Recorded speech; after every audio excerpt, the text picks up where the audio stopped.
নমস্কাৰ বন্ধুসকল, মই আপোনালোক সকলোকে মোৰ চেনেললৈ স্বাগত জনাইছোঁ। বন্ধুসকল, মোৰ নাম গোবিন্দ ৰাজখোৱা, মই এজন বস্তু এক্সপাৰ্ট নিউমেৰলজিষ্ট।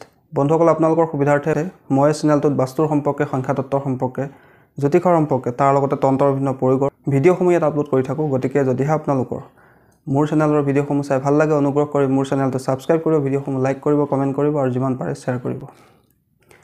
বন্ধুসকল, আজি মই আপোনালোকৰ লগত আপোনাৰ ঘৰত কেনেধৰণৰ ফটো লগাব লাগে আৰু আপোনাৰ ঘৰত কেনেধৰণৰ ফটো লগাব নালাগে আৰু আপোনাৰ ঘৰৰ কোন দিশত কেনেধৰণৰ ফটো লগাই আপুনি নিজৰ জীৱনৰ বিভিন্ন সমস্যা দূৰ কৰিব পাৰে, সেই বিষয়ে ক'বলৈ আগবাঢ়িছোঁ। বন্ধুসকল, আমাৰ ঘৰৰ উন্নতি প্ৰগতিৰ কাৰণে বাস্তু এটা অত্যন্ত গুৰুত্বপূৰ্ণ বস্তু আৰু বাস্তুৰ বিভিন্ন বিষয়বিলাক আপোনালোকে গুৰুত্ব সহকাৰে ল'ব লাগে। সৰু সৰু বস্তুৱেও আপোনাক বাস্তুত বিভিন্ন ধৰণে ক্ষতি কৰিব পাৰে। তেনেকুৱা ধৰণৰ এটা বস্তু হৈছে ফটো। যধে মধে আপোনালোকে যিকোনো ফটো যিকোনো দিশতে লগাই দিব নালাগে। ফটোৰ সহায়ত বাস্তুক ৰিমেডিজো কৰা হয়, যাক কোৱা হয় 2D ৰিমেডিজ। গতিকে আপোনালোকে ঘৰত ফটো লগোৱাৰ ক্ষেত্ৰত কিছুমান কথা ধ্যান ৰাখিব লাগে। আৰু ঘৰত লগোৱা ফটোবিলাকে আমাৰ মনৰ ওপৰত এফেক্ট কৰে। আমাৰ ছাবকনচিয়াছ মাইণ্ডত ই সদায় এফেক্ট কৰি থাকে, কিয়নো আমি সদায় উঠোঁতে, বহোঁতে, খাওঁতে, শুওঁতে সেই ফটোখিনি চকুৰ আগত আমাৰ আহি থাকে। আৰু সেই ফটোখিনি যদি পজিটিভ হয়, তেন্তে আমাৰ মনলৈ পজিটিভ ভাৱ আহিব, আৰু যদি ফটোখিনি নিগেটিভ হয়, নিগেটিভ দিশত আছে, তেন্তে তাৰ পৰা আমাৰ সমস্যা হ'ব। বন্ধুসকল, এতিয়া কথা হ'ল আমি ঘৰত কেনেধৰণৰ ফটো লগাব লাগে। বন্ধুসকল, সদায় আমি ঘৰত হাঁহি থকা ল'ৰা ছোৱালীৰ চিত্ৰ, লভ বাৰ্ডছৰ চিত্ৰ, নদী নিজৰাৰ চিত্ৰ, প্ৰাকৃতিক দৃশ্য, সূৰ্য উদয় হোৱাৰ চিত্ৰ, সুন্দৰী নাৰীৰ চিত্ৰ, গাঁৱৰ চিত্ৰ, পাহাৰৰ চিত্ৰ ইত্যাদিবিলাক আমি লগাব লাগে, যাতে সেই ফটোখিনি আমাৰ মনলৈ পজিটিভিটি আনে। আমি ঘৰত কেতিয়াও কান্দি থকা ল'ৰা ছোৱালী, যুদ্ধ কৰি থকা মহাভাৰত ৰামায়ণৰ চিত্ৰ, উগ্ৰ মূৰ্তিত থকা দেৱতাৰ চিত্ৰ, যেনেকৈ কালী হওক, মহাদেৱ শিৱৰ তাণ্ডৱ নৃত্য কৰি থকা ফটো, নটৰাজৰ ফটো, তাজমহল বা কোনো কবৰস্থান, মৰহি যোৱা ফুলৰ চিত্ৰ, চুলি মেলি বিলাপ কৰি থকা মহিলাৰ চিত্ৰ, নগ্ন চিত্ৰ, ডুবি যোৱা জাহাজৰ চিত্ৰ, হিংসুক জীৱ জন্তুৰ চিত্ৰ, বাঘে চিকাৰ কৰি থকাৰ চিত্ৰ, এইবিলাক চিত্ৰ আমি কেতিয়াও নিজৰ ঘৰত লগাই ৰাখিব নালাগে। কিয়নো এইবিলাক ফটো আমি সদায় ৰাতিপুৱা গধূলি উঠোঁতে, বহোঁতে, খাওঁতে দেখি থাকোঁ। আৰু এইবিলাক ফটো যদি নিগেটিভ ধৰণৰ হয়, তেন্তে সেই ফটোৱে আমাৰ মনত নিগেটিভ এনাৰ্জি উৎপন্ন কৰে। আমাক ছাবকনচিয়াছলি ফটোবিলাকে এফেক্ট কৰি থাকে। গতিকে এইখিনি কথা আপোনালোকে ধ্যান ৰাখিব। বন্ধুসকল, তাৰ পিছত আমি নিজৰ যি পূৰ্বপুৰুষৰ চিত্ৰ, সেই পূৰ্বপুৰুষৰ চিত্ৰ সদায় ঘৰৰ দক্ষিণ পশ্চিম দিশত লগাব লাগে। দক্ষিণ পশ্চিম দিশত আমি উত্তৰ দিশলৈ বা পূব দিশলৈ মুখ কৰি আমাৰ পূৰ্বপুৰুষৰ চিত্ৰ আমি লগাই ৰাখিব লাগে। আমাৰ যিখিনি এৱাৰ্ড থাকে, চাৰ্টিফিকেট থাকে, সেইখিনি আমি সদায় আমাৰ ঘৰৰ দক্ষিণ দিশত লগাই ৰাখিব লাগে, কিয়নো দক্ষিণ দিশটো হৈছে যশ মান কীৰ্তি লাভৰ দিশ। তাৰোপৰি আমি নিজৰ ফেমিলি ফটো সদায় দক্ষিণ পশ্চিম দিশত বা আমাৰ ঘৰৰ উত্তৰ পূব দিশৰ ফালে বা পূব দিশৰ ফালে লগাই ৰাখিব লাগে। আৰু যদি আমি ফেমিলি ফটো লগাওঁ, পাৰিলে গ'ল্ডেন ফ্ৰেমত লগাই ৰাখিবলৈ চেষ্টা কৰিব লাগে। বন্ধুসকল, বহুতে 7টা ঘোঁৰাৰ চিত্ৰ কোন দিশত লগাব লাগে সেইটোও সোধে। 7টা ঘোঁৰাৰ চিত্ৰ লগোৱাৰ এটা নিয়ম আছে যে 7টা ঘোঁৰাৰ চিত্ৰত যি 7টা ঘোঁৰা আছে, সেই 7টা ঘোঁৰাৰ ৰং কেনেকুৱা। যদি সেই 7টা ঘোঁৰাৰ ৰং ৰঙা হয়, তেন্তে সেই ফটোখন আপোনালোকে আপোনালোকৰ ঘৰৰ দক্ষিণ পূব বা দক্ষিণ দিশৰ পিনে লগাব লাগে, উত্তৰ দিশলৈ মুখ কৰি। আৰু যদি সেই 7টা ঘোঁৰাৰ চিত্ৰ, ঘোঁৰাকেইটাৰ ৰং বগা হয়, তেন্তে আপোনালোকে সেই ফটোখন ঘৰৰ উত্তৰ পশ্চিম অৰ্থাৎ বায়ুকোণৰ পিনে লগাব লাগে, পূব বা দক্ষিণ দিশলৈ মুখ কৰাকৈ।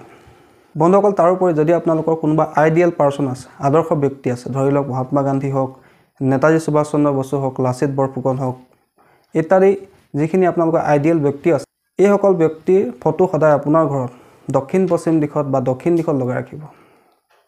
বন্ধুসকল, তাৰোপৰি ভগৱানৰ চিত্ৰ লগোৱাৰো এটা নিয়ম আছে।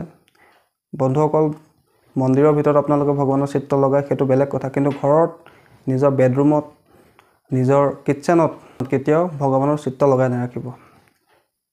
নহ'লে কিন্তু আপোনালোকৰ ভগৱানৰ আশীৰ্বাদ লাভৰ পৰিৱৰ্তে আপোনাৰ জীৱনলৈ সমস্যাহে আহিব। বন্ধুসকল, তাৰোপৰি আপোনালোকে কোন দিশত কেনেধৰণৰ ফটো লগাব লাগে সেই বিষয়ে জানি লওক। উত্তৰ দিশত যদি আপোনালোকে ফটো লগায়, তেন্তে গ্ৰীণ চিনেৰী ফটো লগাব, যেনেকৈ সেউজীয়া জংঘলৰ চিত্ৰ লগাব পাৰে, বাগানৰ চিত্ৰ লগাব পাৰে, ফুলৰ বাগানৰ চিত্ৰ লগাব পাৰে। আৰু সেই দিশত আপোনালোকে তাৰোপৰি তাত আপোনালোকে নদী নিজৰাৰ চিত্ৰ, সাগৰৰ চিত্ৰ ইত্যাদিবিলাক লগাব পাৰে, তাৰ উপৰি তাত আপোনালোকে ফাউণ্টেনৰ চিত্ৰও লগাব পাৰে। যদি উত্তৰ পূব দিশত আপোনালোকে চিত্ৰ লগাব খোজে তেন্তে আপোনালোকে তাত স্বাস্তিকৰ চিত্ৰ লগাই ৰাখিব। পূব দিশত যদি আপোনালোকে চিত্ৰ লগাব খোজে, পূব দিশত সদায় সূৰ্য উদয় হোৱাৰ চিত্ৰ, সূৰ্য দেৱতা 7টা ঘোঁৰাৰ ৰথত উঠি অহাৰ চিত্ৰ, প্ৰাকৃতিক দৃশ্যৰ চিত্ৰ, বৃক্ষৰ চিত্ৰ, সূৰ্য দেৱতাৰ চিত্ৰ আপোনালোকে পূব দিশত লগাই ৰাখিব পাৰে। যদি আপোনালোকে সাউথ ইষ্ট বা দক্ষিণ পূব দিশত চিত্ৰ লগাব খোজে তেন্তে তাত সুন্দৰী নাৰীৰ চিত্ৰ, গোলাপ ফুলৰ চিত্ৰ, তাত আপোনালোকে ডায়মণ্ডৰ চিত্ৰ, কামধেনু গাইৰ চিত্ৰ আপোনালোকে লগাই ৰাখিব পাৰে। লভ বাৰ্ডছৰ চিত্ৰ, ময়ূৰৰ চিত্ৰ বা গোলাপ ফুলৰ চিত্ৰও আপোনালোকে দক্ষিণ পূব দিশত লগাই ৰাখিব পাৰে। বন্ধুসকল, দক্ষিণ দিশত যদি আপোনালোকে চিত্ৰ লগাব খোজে তেন্তে তাত 7টা দৌৰি থকা ৰঙা ঘোঁৰাৰ চিত্ৰ লগাব পাৰে, ৰঙা হাতীৰ চিত্ৰ লগাব পাৰে। তাত আপোনালোকে পাহাৰৰ চিত্ৰ লগাব পাৰে, হনুমান দেৱতা দাঙি অনাৰ চিত্ৰ আপোনালোকে লগাব পাৰে। যদি আপোনালোকে দক্ষিণ পশ্চিম দিশত চিত্ৰ লগাব খোজে তেন্তে তাত আপোনালোকে নিজৰ পূৰ্বপুৰুষৰ চিত্ৰ লগাব পাৰে, আইডিয়েল পাৰ্চনৰ ফটো লগাব পাৰে, আদৰ্শ ব্যক্তিৰ ফটো আপুনি লগাব পাৰে, ফেমিলি ফটো গল্ডেন ফ্ৰেমৰ তাত লগাব পাৰে। তাত ইগলৰ চিত্ৰ লগাব পাৰে, নন্দী বাবাৰ ফটোও লগাব পাৰে। যদি আপোনালোকে পশ্চিম দিশত চিত্ৰ লগাব খোজে, পশ্চিম দিশত আপোনালোকে হৰিণাৰ চিত্ৰ, উটৰ চিত্ৰ, চেছবৰ্ডৰ চিত্ৰ, গাঁৱৰ চিত্ৰ, শুকান পাহাৰৰ চিত্ৰ য'ত পানী নাথাকে তেনেধৰণৰ চিত্ৰ লগাব পাৰে। বা আপোনালোকে তাত নিজৰ উইচ বৰ্ডো লগাব পাৰে। উইচ বৰ্ড মানে এখন বৰ্ড বা এখন কাগজত আপোনালোকে নিজৰ ইচ্ছাখিনি লিখি পশ্চিম দিশত লগাই ৰাখিব পাৰে। বন্ধুসকল, তাৰপিছত উত্তৰ পশ্চিম দিশ, উত্তৰ পশ্চিম দিশত আপোনালোকে চন্দ্ৰমাৰ চিত্ৰ লগাই ৰাখিব পাৰে। উত্তৰ পশ্চিম দিশত আপোনালোকে বগা পাৰৰ চিত্ৰ লগাব পাৰে। উত্তৰ পশ্চিম দিশত আপোনালোকে বগা ঘোঁৰাৰ চিত্ৰ লগাই ৰাখিব পাৰে। উত্তৰ পশ্চিম দিশত আপোনালোকে যিকোনো ধৰণৰ অস্ত্ৰ শস্ত্ৰৰ চিত্ৰ লগাই ৰাখিব পাৰে। এইদৰে আপোনালোকে নিজৰ ঘৰত চিত্ৰ লগাওঁতে এইখিনি কথাও ধ্যান ৰাখিব লাগে। যধে মধে যিকোনো চিত্ৰ যিকোনো দিশতে আপোনালোকে লগাই নিদিব, তাৰ পৰাও কিন্তু বাস্তু দোষৰ সৃষ্টি হয়। যিহেতু মই আগতেও কৈছোঁ, যিখিনি চিত্ৰ বা ফটো আমি ঘৰত লগাই ৰাখোঁ সেইবিলাকে আমাক সদায় ছাবকনচিয়াছলি এফেক্ট কৰি থাকে, আমাৰ মনৰ ওপৰত ইয়াৰ প্ৰভাৱ পৰি থাকে। যিহেতু খাওঁতে শুওঁতে বহোঁতে সদায় এই চিত্ৰবিলাক আমাৰ চকুৰ আগত আহি থাকে। গতিকে আপোনালোকে এইখিনি কথাও ধ্যান ৰাখিব। বন্ধুসকল, আশা কৰিছোঁ আজি আপোনালোকে গম পালে যে আমি ঘৰত চিত্ৰ লগাওঁতে কোনখিনি কথা ধ্যান ৰাখিব লাগে, কোন দিশত কি চিত্ৰ লগাব লাগে, পূৰ্বপুৰুষৰ চিত্ৰ, 7টা ঘোঁৰাৰ চিত্ৰ বা ভগৱানৰ চিত্ৰ আমি কেনেকৈ ক'ত লগাব লাগে। বন্ধুসকল, আশা কৰিছোঁ আপোনালোকৰ এই ফটোৰ লগত জড়িত বাস্তু টিপছ কেইটাৰ সম্পৰ্কে জানি ভাল লাগিলে। আশা কৰিছোঁ আপোনালোকৰ ভিডিঅ'টো ভাল লাগিলে। যদি ভাল লাগিলে অনুগ্ৰহ কৰি ভিডিঅ'টো লাইক কৰিব, কমেণ্ট কৰিব আৰু মোৰ চেনেলটো ছাবস্ক্ৰাইব কৰিব। ধন্যবাদ।